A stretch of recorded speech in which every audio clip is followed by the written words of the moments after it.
Have you ever stopped and wondered if just one tiny change in how you talk to your child could literally shape their entire future?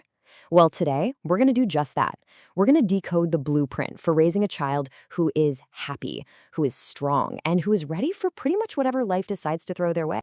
I mean, this is the big question, right? It's the one every parent asks themselves. How on earth do we prepare our kids for a world that seems to get more complicated every single day? So let's think about this like we're architects, because really, that's what a parent is. You are the architect of your child's inner world, carefully building a foundation of confidence that's meant to last a lifetime. All right, so here's our blueprint for today. We're going to start with the absolute bedrock, the foundation of safety. Then we'll move inside to work on their emotional intelligence. After that, we'll look at the most powerful tools in our belt, our words, and figure out how to spot warning signs.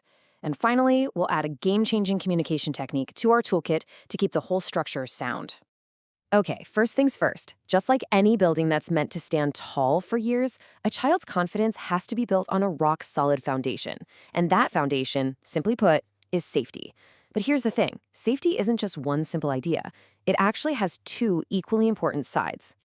So on one hand, you've got physical safety. The obvious stuff, protecting their little bodies from harm. But on the other hand, and this is just as critical, is emotional safety.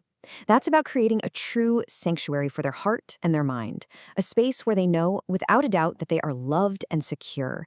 You absolutely need both, right from day one. In those first 6 months, physical safety is all about some key basics. Just milk, no water, making sure you burp them properly, and letting them get tons of sleep. But listen, among all of these, there is one rule that is an absolute non-negotiable. It's a critical shield against SIDS, and it is this. Always, and I mean always, place an infant on their back to sleep. This one simple action is one of the most powerful protective measures you can take. And while we're on the subject of those early days, this is really fascinating.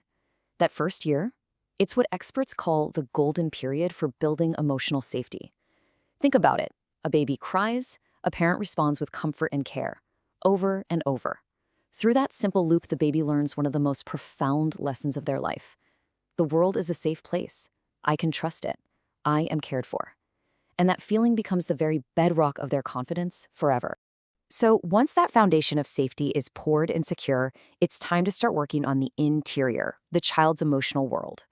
This is where we start building their EQ, or emotional intelligence. And let me tell you, this is every bit as important as IQ when it comes to living a happy, successful life. This quote just nails it. It perfectly illustrates the core of building EQ. When we say something like, "You're so smart," we think we're helping, but we're accidentally tying their self-worth to a result. It can make them afraid to try things they might fail at. But when we praise the process, "Wow, you tried so hard on that," we teach them that what matters is the effort, the grit, the learning. That's how you build real resilience.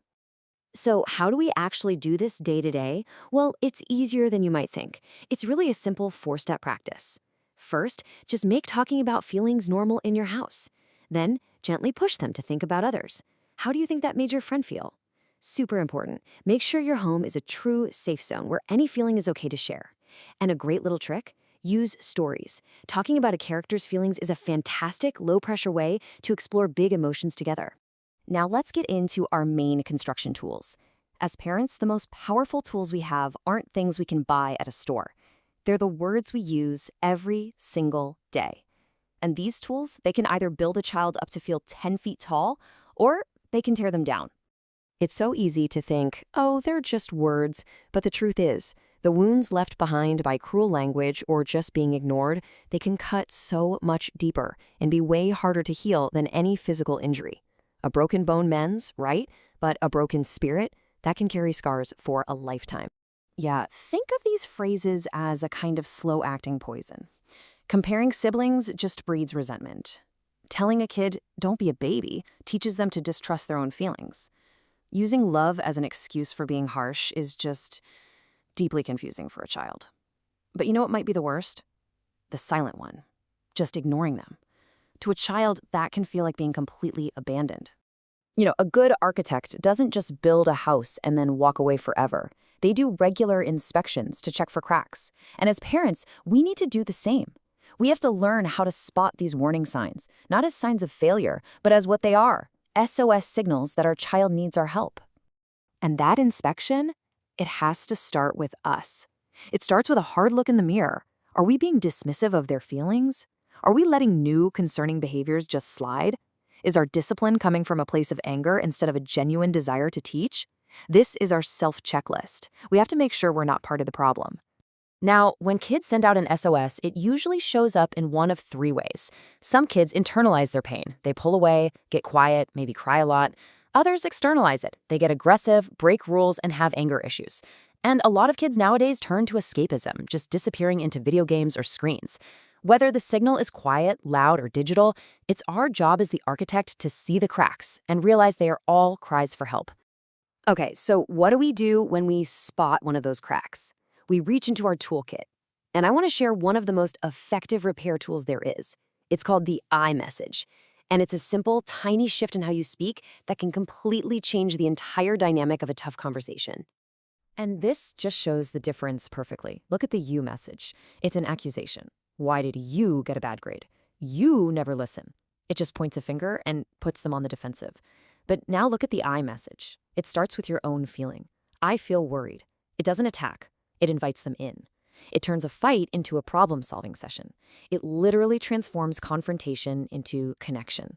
So, after looking at this entire blueprint, from laying the foundation all the way to the tools in our belt, I want to leave you with this one question. You don't have to overhaul everything overnight. Just think, what is one small, simple change you can make starting today to build a stronger, happier, better tomorrow for the person you love most in this world?